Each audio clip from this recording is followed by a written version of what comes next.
কোচবিহার জেলার মাথাভাঙা পুলিশ অভিযান চালিয়ে দুটি দেশি বন্দুক ও 2 রাউন্ড গুলিসহ দুজনকে গ্রেপ্তার করেছে। একই সঙ্গে মাথাভাঙা ও শীতলকুচি থানা এলাকা থেকে মোট 6টি সুতুলি বোমা উদ্ধার করা হয়েছে।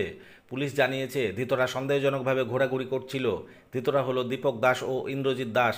অপরদিকে নেন্দারপাড়া এলাকায় পরিত্যক্ত অবস্থায় 2টি সুতুলি বোমা ও শীতলকুচি লালবাজার এলাকা থেকে 4টি সুতুলি বোমা উদ্ধার করা হয়েছে।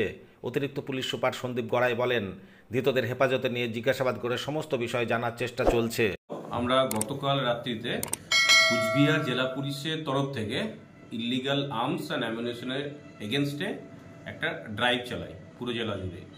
তো আমাদের এই মাথাভাঙা সাব ডিভিশনে 2টো fire arms, country made single shutter fire arms আমরা রিকভার করি এবং 2টো অ্যামিউনিশন থাকে।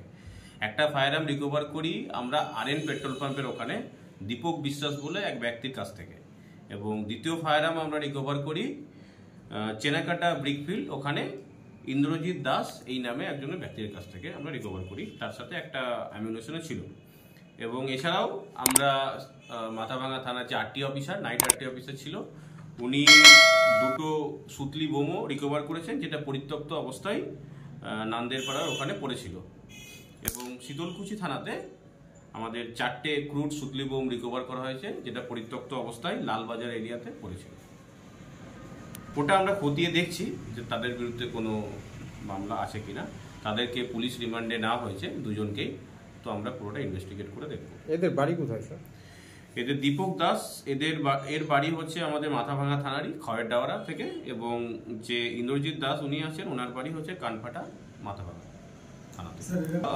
সন্দেহজনকভাবে ওই ঘুরে বেড়াচ্ছিল, মোস্ট প্রবাবলি কোনো ব্যক্তিকে এটা দেওয়ার পরিকল্পনা ছিল, কিন্তু ডিটেলসে কি আছে সেটা আমরা ইনভেস্টিগেট করে দেখব যে কেন উনি ঘুরছিলেন, সেটা তদন্ত সাপেক্ষ আছে। আমরা 2 দিনের পুলিশ রিমান্ড পেয়েছি দুজনকে। যদি এখনও আমাদের খবরের দর্পণ চ্যানেলটি সাবস্ক্রাইব না করে থাকেন, তাহলে এখনই সাবস্ক্রাইব করুন, সঙ্গে বেল বাটনটি ক্লিক করুন আর পেয়ে যান সব খবরের দ্রুত ভিডিও আপডেট।